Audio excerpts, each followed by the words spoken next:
The man they forgot in space. Imagine leaving Earth for a routine mission.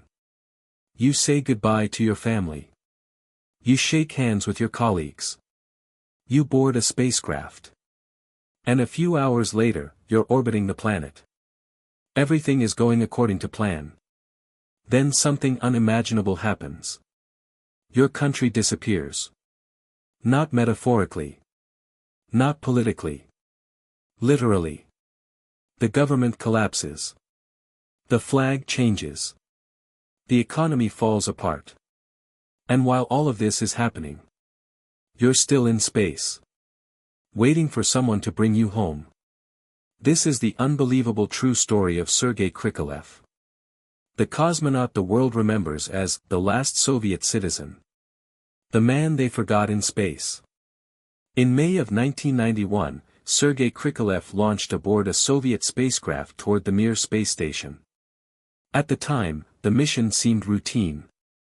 Krikalev was one of the Soviet Union's most experienced cosmonauts. Highly respected. Technically brilliant.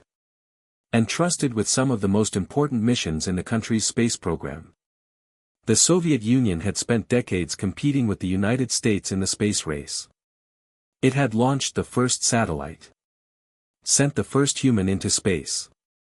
Built some of the most ambitious spacecraft ever created. To many people, the Soviet space program appeared unstoppable. But appearances can be deceiving. Beneath the surface, the Soviet Union was already in trouble. Economic problems were growing. Political tensions were rising. The government was weakening. Entire regions were demanding greater independence. Yet from orbit, none of that seemed to matter. Looking down from space, borders were invisible. Political arguments disappeared. Earth looked peaceful. Whole. United. Far below, however, history was accelerating. And Sergei Krikalev had no idea his mission was about to become one of the strangest in human history. Originally, his stay aboard Mir was expected to last only a few months. Nothing unusual. Space agencies had performed similar missions before. The plan was simple. Work. Conduct experiments. Maintain the station. Return home. But then the Soviet Union's problems became impossible to ignore. Economic collapse spread throughout the country. Government institutions struggled to function. Political leaders fought for control. The future of the nation became increasingly uncertain. Back on Earth, people worried about jobs. Food. Money. The stability of everyday life. Meanwhile, 400 kilometers above the planet, Sergei Krikalev continued orbiting. Every 90 minutes, he circled the Earth. Watching continents pass beneath him. Completely unaware of how dramatically his own future was changing. As months passed, the crisis deepened. The Soviet economy deteriorated. Funding became scarce. Government priorities shifted. And suddenly, bringing a cosmonaut home was no longer as simple as it once seemed.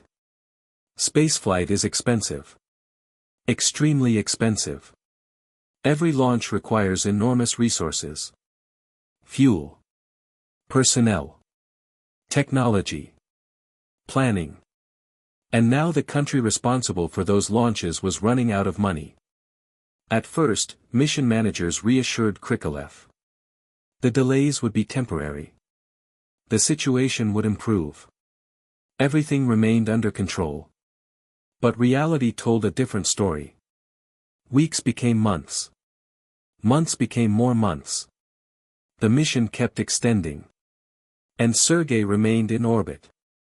The strange thing was that he couldn't simply leave. A spacecraft isn't like an airplane. You can't decide to come home whenever you want. Returning to Earth requires another spacecraft.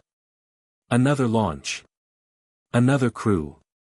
Everything depends on logistics. And logistics were becoming increasingly difficult. The Soviet Union was falling apart. Then came August 1991.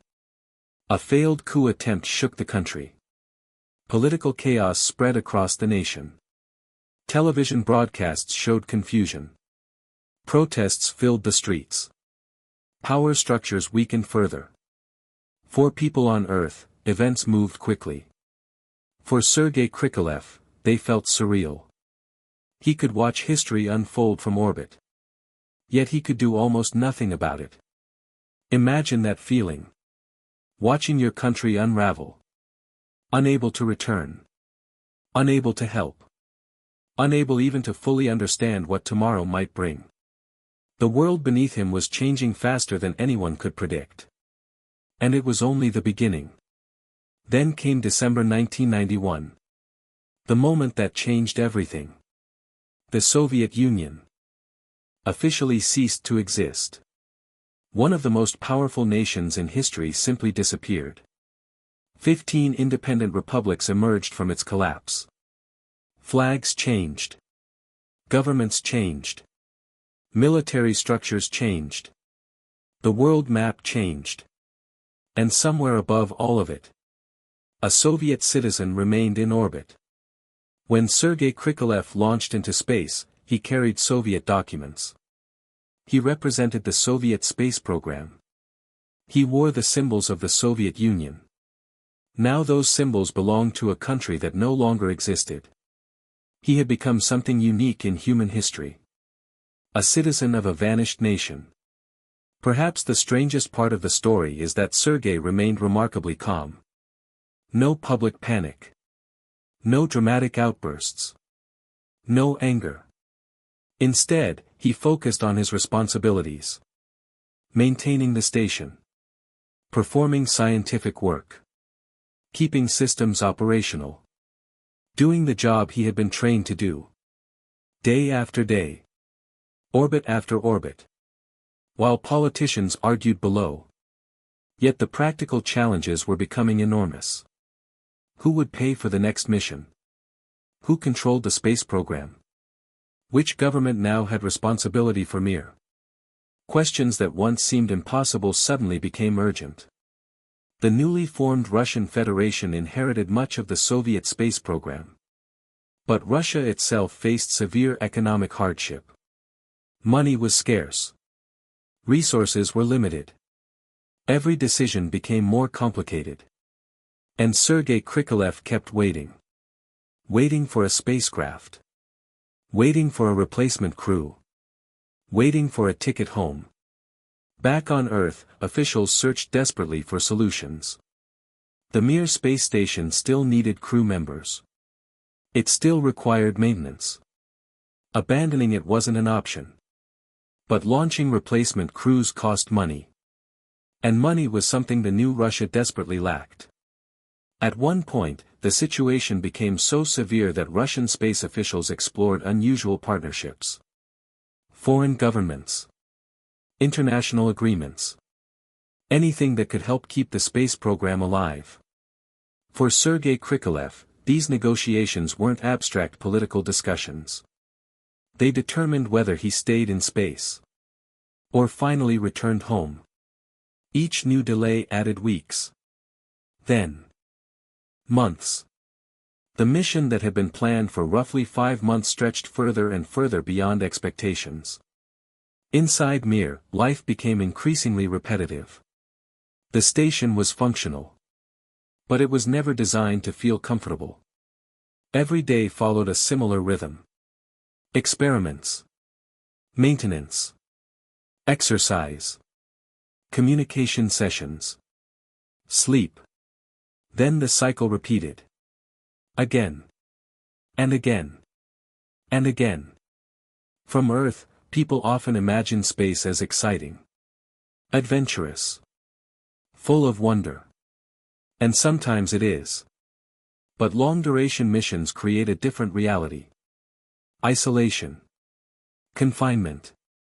Distance. Imagine spending month after month inside a structure barely larger than a bus.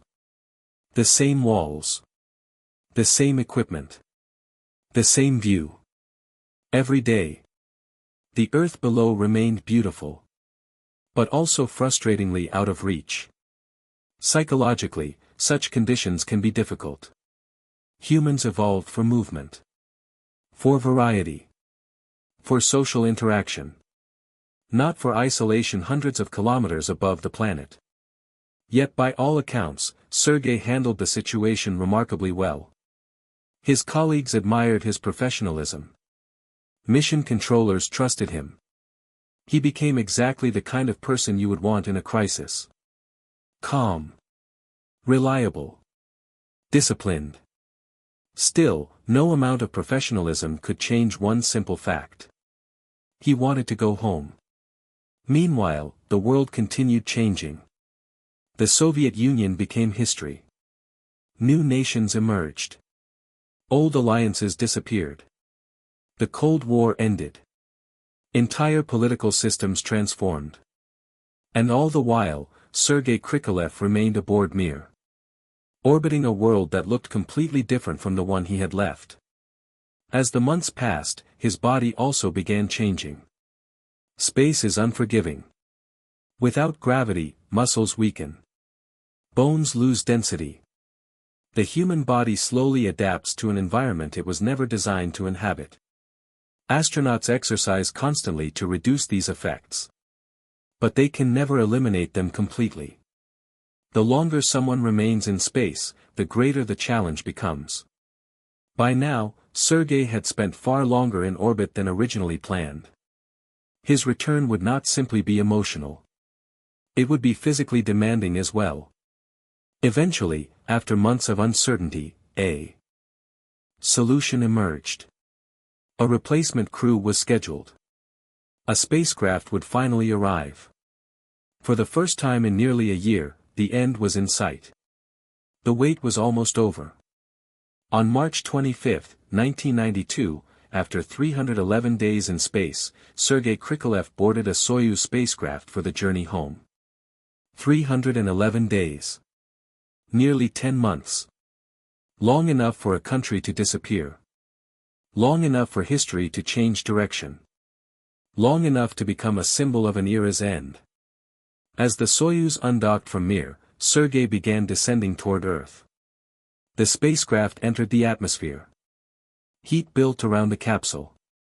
The familiar violence of re-entry returned. Then parachutes deployed. The capsule slowed. The ground approached. And finally, after 311 days in orbit, Sergei Krikalev came home. The landing occurred on the steppes of Kazakhstan. Recovery crews rushed toward the capsule. Doctors waited nearby. Officials prepared for the arrival. Yet what happened next felt almost symbolic. When Sergei emerged from the spacecraft, he appeared weak. His body had spent nearly a year without gravity. Standing was difficult. Movement was exhausting. Recovery personnel assisted him carefully. For many astronauts, this would have been the most significant challenge.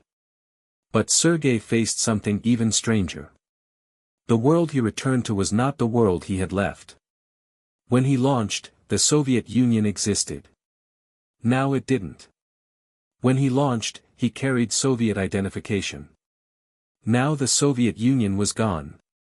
When he launched, he represented a superpower. Now that superpower existed only in history books. He had departed as a Soviet citizen. He returned as a citizen of Russia. Without ever crossing a border. Without ever leaving his spacecraft. History had moved around him. Few human beings have ever experienced anything similar. Reporters quickly became fascinated by his story. Newspapers around the world described him as the last Soviet citizen. The phrase captured people's imagination. Because it symbolized something larger than one man's mission. It represented the end of an entire era. An era that had shaped global politics for decades. An era that had sent humans into space. An era that had defined much of the 20th century. And somehow, Sergei Krikalev became one of its final witnesses. Not from Moscow. Not from Washington. But from orbit. Years later, people would often ask whether he had truly been forgotten. Technically, no. The space agency never abandoned him. Mission controllers never stopped communicating. Engineers never stopped planning. Officials never stopped searching for solutions. Yet in another sense, the nickname endured because it captured a deeper truth. The world below became consumed by enormous events. Governments collapsed. Economies struggled. History accelerated. And while everyone focused on those crises, one man remained in space. Waiting. Watching. Orbiting. For 311 days. His story reminds us how quickly the world can change. One moment, entire political systems appear permanent. The next, they are gone. One moment, a nation seems unshakable. The next, it exists only in memory. Yet human resilience remains. Sergei Krikalev adapted to circumstances beyond his control. He remained professional during uncertainty. Calm during chaos. Committed to his mission while history unfolded beneath him. Perhaps that is why his story still resonates today. Not because he was forgotten. But because he endured. He witnessed the collapse of one of the most powerful nations in history from a perspective no one else possessed. High above politics. High above borders. High above the noise. Looking down at a world transforming beneath his feet. Or rather, beneath his spacecraft. Most people experience history from the ground. Sergei Krikalev experienced it from space. And when he finally returned home, home was no longer the same. He left Earth as a citizen of the Soviet Union. He came back to a country that no longer existed. And that is why his mission remains one of the strangest, most remarkable stories in the history of human spaceflight.